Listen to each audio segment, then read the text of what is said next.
Nope, it's not your toilet and it's not your pipes. The reason you're wasting water is because the diverter, the middle handle in your shower, it's not working. How do we know that? Because you're using the top shower and water keeps on coming in the bottom of the spout. So basically you are using twice the amount of water. And if you stick to the end, I'm going to show you number one error I see that homeowners do with the diverter. Stick around.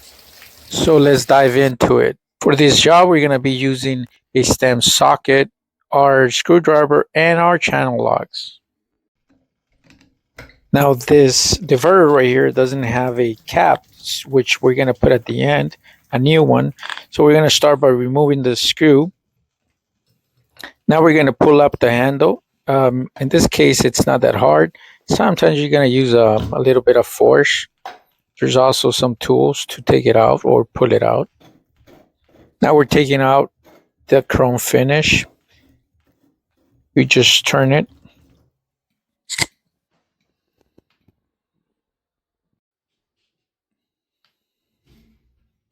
Now that we have our stem exposed, we're going to use our socket, our stem socket. So this is it. You can purchase one in any hardware store. Or if you don't have one, you can also use your channel locks to do it. And in this one right here, we're just going to put it in. You have two forms of using it. You can always stick your screwdriver and just turn it, just like I'm showing you. But you can also break your screwdriver. So I'm just going to use my channel locks. Now that we got it loosed, we're just going to use our hand. Go ahead and remove it. Just like I'm doing it right here. You can also take out the socket and just do it with your hand. Now that we have removed the stem, we're going to check and see the condition of the seat. If it needs replacement, it looks really good condition. I have other videos showing you how to replace it. Now I will grab my new diverter, put it next to the other one, make sure it's the same size. It looks the same. Make sure that you put the correct one. It looked the same. So let's go ahead and put it in.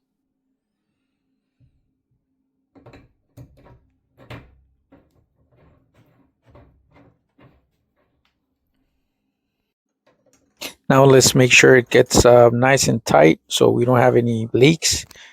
Pretty good seal. Just use the channel locks or just like I'm showing right here. Put the socket on and let's take it for a turn.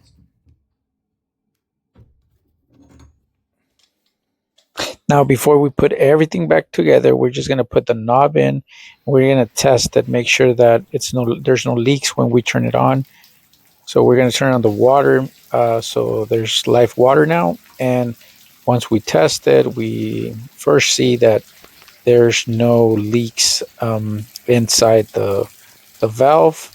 And we also, at this point, check our diverter if it's working fine. Once we turn it, there should be no water or just drips on the spout. So as you can see, working pretty good. Now at this point, we put everything back together. We put our chrome finish.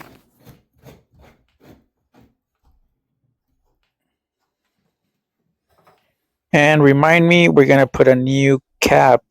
Otherwise, water seeps through the knob. And I've put back the knob. I'm tying the screw. Make sure it's nice and tight. Now here is the number one error I see homeowners doing with their diverter. When it's turned on and then you're done taking a shower, you don't turn it all the way to the right hand side. You leave it in the middle. So that way all the water is just draining out. If you put it all the way to the right, you're not going to get all the water from the riser to drain out, and you're going to think that there's a leak, and you're going to keep on tying the valves thinking that you have a leak, and you don't. It was just your diverter.